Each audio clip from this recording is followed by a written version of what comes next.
Joshua chapter 8. Then the Lord said to Joshua, Do not be afraid. Do not be discouraged. Take the whole army with you and go up and attack Ai.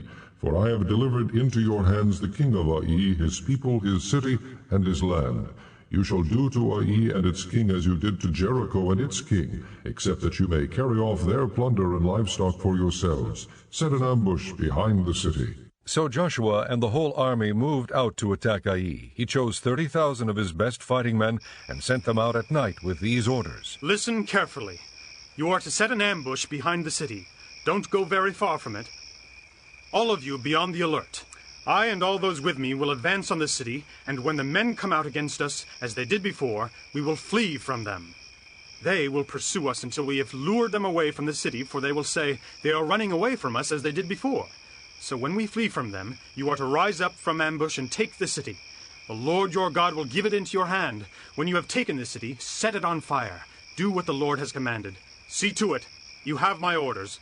Then Joshua sent them off, and they went to the place of ambush and lay in wait between Bethel and Ai, to the west of Ai, where Joshua spent that night with the people.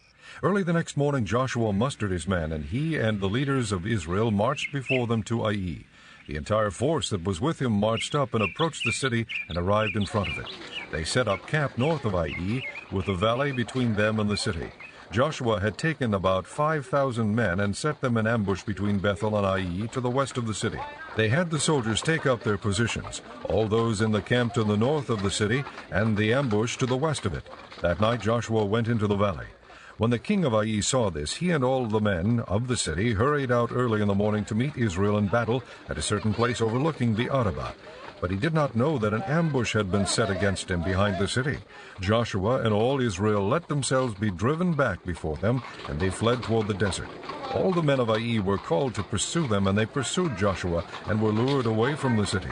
Not a man remained in Ai or Bethel who did not go after Israel. They left the city open and went in pursuit of Israel. Then the Lord said to Joshua, Hold out toward Ai the javelin that is in your hand, for into your hand I will deliver the city. So Joshua held out his javelin toward Ai. As soon as he did this, the men in the ambush rose quickly from their position and rushed forward. They entered the city and captured it and quickly set it on fire. The men of Ai looked back and saw the smoke of the city rising against the sky, but they had no chance to escape in any direction, for the Israelites who had been fleeing toward the desert had turned back against their pursuers. For when Joshua and all Israel saw that the ambush had taken the city, and that smoke was going up from the city, they turned around and attacked the men of Ai. The men of the ambush also came out of the city against them, so that they were caught in the middle with Israelites on both sides. Israel cut them down, leaving them neither survivors nor fugitives, but they took the king of Ai alive and brought him to Joshua. When Israel had finished killing all the men of Ai in the fields and in the desert where they had chased them, and when every one of them had been put to the sword, all the Israelites returned to Ai and killed those who were in it. 12,000 men and women fell that day, all the people of Ai. For Joshua did not draw back the hand that held out his javelin until he had destroyed all who lived in Ai. But Israel did carry off for themselves the livestock and plunder of this city, as the Lord had instructed Joshua. So Joshua burned Ai and made it a permanent heap of ruins, a desolate place to this day. He hung the king of Ai on a tree and left him there until evening. At sunset, Joshua ordered them to take his body from the tree and throw it down at the entrance of the city gate. And they raised a large pile of rocks over it, which remains to this day. Then Joshua built on Mount Ebal an altar to the Lord, the God of Israel, as Moses, the servant of the Lord, had commanded the Israelites. He built it according to what is written in the book of the law of Moses, an altar of uncut stones, on which no iron tool had been used. On it they offered to the Lord burnt offerings and sacrificed fellowship offerings. There in the presence of the Israelites, Joshua copied on stones the law of Moses, which he had written. All Israel, aliens and citizens alike, with their elders, officials, and judges, were standing on both sides of the Ark of the Covenant of the Lord, facing those who carried it, the priests, who were Levites.